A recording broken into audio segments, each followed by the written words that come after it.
Magandang oras mga kababayan, mga ka-Golden Boy. Grabe pala ang China, no?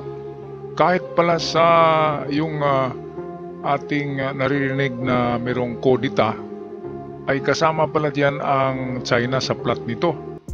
Ito, China behind the Philippines kodita plot.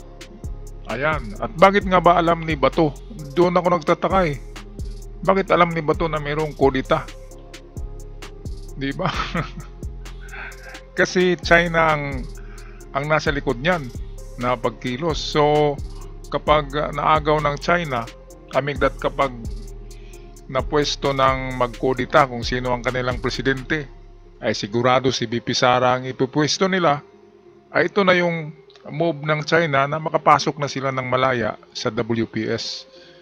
Kaya daw kayo dyan, mga ex-generals, hindi nyo alam, nasa likod nyo ay China eh. Ang nagtulak lang sa inyo ay mga DDS na mga senador, di ba? Isa diyan si Bato, sigurado ako. Kasi si Bato nga ay mayroon ng warrant of arrest ngayong first week of February sa 2026. Kaya kailangan talaga nila magkudita. Kailangan nila mapalitan ang gobyerno para hindi na makapasok ang Interpol at ICC. Kung sakaling si VP Sara na ang uupo, ay hindi pipirmahan yung warrant of arrest, di ba? Tatlo yun eh. Si Bato, Bongo, tsaka General Albayalde. Yun ang sabi ni Trillanes. Kagagaling lang ni Trillanes sa Dahig nitong buwan lang na ito, kaya alam niya ang update doon tungkol sa warrant. Kaya China behind the Philippines kodita plot. Totoo yan. Kasi yan talaga ang gusto nila eh. Na maupo ang kanilang Manchurian candidate VP Sara yan, para malaya nilang mapasok ang lahat dyan ng teritoryo sa Zambales at Palawan. Okay, kaya kahit nga itong Crooks Channel na ito'y taga-labas to ay alam nila ang nangyayari. Tayo hindi natin alam na na China ang nasa likod ng kodita na yan eh. Kaya itong Mischief Reef pala, Mischief Reef, dito pala tayo na nautakan ng China eh. Diba dito si Pinoy dito, dinipinsa ni Pinoy dito. Pero nakuha pa rin ng China. Kasi mali ang ating ginawa dyan, hindi tayo nagbabantay. Pinabayaan natin, and then pagkatapos ni Pinoy ay dumating si Digong. Doon na, di ba? Pagdating ni Digong, malaya nang nag-construct ang China diyan ng artificial island sa Mischief Reef. Meron ng diyan, base militar ang China. Kaya diyan tayo nagkakamali. Bakit iniluklok natin si Digong, binoto natin? Tuloy pinalayas ni Digong ang Amerika. Pinalayas ang base militar ng Amerika. Kaya hindi nakakatulong ang Amerika sa atin sa panahon na yon. Kaya malaya ang Chinese na gumawa ng mga base militar sa Mischief Reef. Tatlo yan eh. May sa WPS at meron pang isa. Tatlong base militar ang ginawa ng China dyan sa panahon lamang ni Digong. Grabe. Mga kababayan, kaya mag-jet ski si Digong eh. Mag-jet ski daw si Digong papuntang WPS at iwagayway ang watawat ng Pilipinas. Hindi niya ginawa eh. Ang ginawa niya, nagkipagkumustahan siya kay Xi Jinping. At meron silang tinatawag na gentleman's agreement. Kaya itong nakakabahala kapag nakabalik yung mga Digong na yan, yung mga Duterte na yan.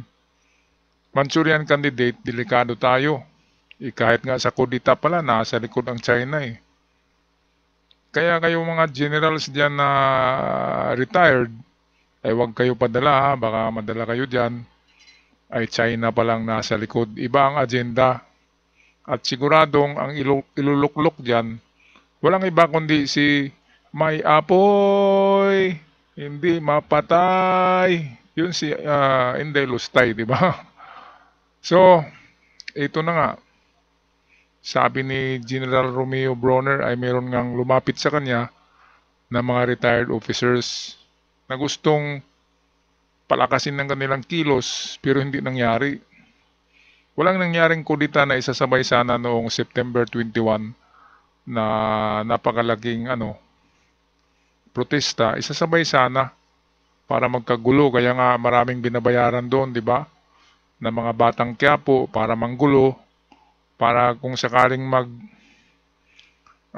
itong sabi ni Bato mag-snowball, kung sakaling lalaki ay doon na papasok yung mga ex-military at retired general. Ang problema ay hindi sumama sa kanila ang mga active generals at active personnels in AAP. Hindi sumama kaya walang nangyari.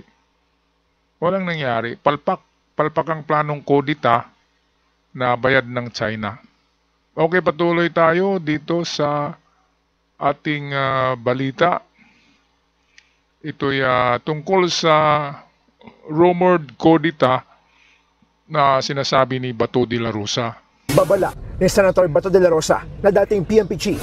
It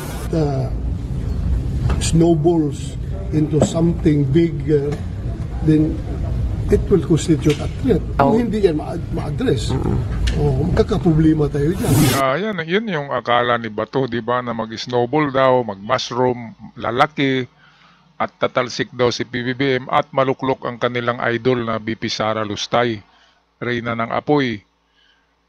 Pero hindi nangyari, 'di ba? September 21 walang nangyari. Kahit na ang dami-daming binabayaran nila ng mga kabataan para manggulo lang doon, magsusunog, maghagis ng mga molotov bomb, ay wala pa ring nangyari kasi nga iba ang agenda ng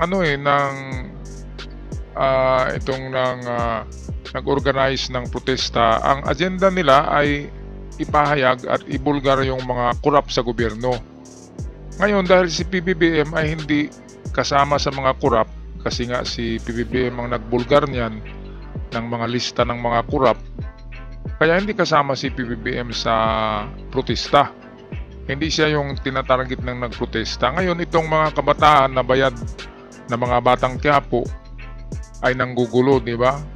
Ang daming nasugatan na pulis, talagang sila, mga ng mga kabataan, mga batang Quiapo Pero walang nangyari, hindi nagliyab hindi nagliyab yung akala nila na kung gagawa sila ng gulo ay marami ang sasama, wala Kaya kinabukasan, kulong lahat, di ba? Nakakatawa naman na plano yan. Mas nakakatawa itong mukha ni Bato. Ito, tingnan natin itong mukha ni Bato. Snowball daw, snowball, kudita daw. Sus, Ginoo. Kasama siya dyan, sigurado sa nagplano niyan. Ito yung isang general pakinggan natin to kung anong sasabihin. Ito yung isang retired general Alberto Adan, bagamat may ilang nanghihikayat na kalabanin ng gobyerno, hindi ito sinusuportahan ng nakararami. Ang sinasabi man nila na gusto nilang magpalit ng liderato, sabi mo nga, panawagan nila. Ang isang tanong, anong mangyayari? Anong kasunod nun? Pinag-aralan ba nila yun? Sinong ipapalit? Si Sara. So, tingnan din natin, baka may mga political agenda din yan. Ayan, so klaro doon sinong ipapalit? Anong plano? Ang plano ay ipapalit si BP Sara. At ang nasa likod ng pagkilos at ang nasa likod ng gumastos ay China pala, ayon sa Crooks. Ang Crooks ay isang isang YouTube channel na nakabase sa Turkey yata. Turkey. Yan ay taga European yata yung diyan, yung vloggers sa Crooks. Pero bakit alam nila na China ang nasa likod? Mas matalas ang kanilang intelligence report kaysa atin, di ba? Ang alam natin, si BP Sara ang nasa likod ng kudita Hindi pala, mayroon pa palang malaking itong malaking tambaluslos sa likod ni BP Sara, yun si Xi Jinping ng China. Nako, pero pumalpak Pumalpak, walang suporta sa mga active military. Kaya ito ating pakinggan ang ating mga kapatid yan sa DZMM. Ito interview kay Colonel Franz Padilla, spokesperson ng AFP. Interview ng ating kapatid sa DZMM, ating pakinggan. Ni Senator Bato na may usapang ganyan, meron nga po ba na threat na mayroon daw mga attempt to may kudeta, coup attempts laban sa administrasyon? Sir Alvin, no, kung may nagsasabi pong may coup plot nga daw po, klaro po ito po, no, wala pong katotohanan yan. Ang ating Sandatahan Lakas ng Pilipinas po, sir, intact po kami, buo po, professional po kami at disiplinado. Disinformation lang po yan, sir, no, na gusto pong manggulo at maghasik po ng duda sa aming hanay. We want to give this an analogy, sir, no, yung parang guard on a watchtower analogy. Parang kami, sir, yung AFP, nasa tore po. Habang nasa ibaba po is abala po sa chismis, no? Nakatingin po ang AFP nyo sa malayo, alerto po kami at handa at hindi po na iaapektuhan ng ingay. Ang tinitignan natin dito, sir, ang dami po natin ngayong hinaharap lalo, no? Ito pong mga HADR operations natin and of course, ito pong hindi po tayo nawawalan ng focus sa ating territorial defense po. Opo. So itong mga ito, may mga nagpapalutang, ano po. So walang katotohanan, malamang may motibo din po ang pagpapalutang itself ng mga ganitong klaseng istorya, Colonel. Yes, sir, no. Yung sa amin po sa Sandatahan Lakas ng Pilipinas, we strongly deny po itong baseless stories po na ito, no. Ito po are mga chismis nga po, no, na parang nga po itong mga poison pill, sir, no. They are meant to divide the AFP, but we will not be swallowing it po.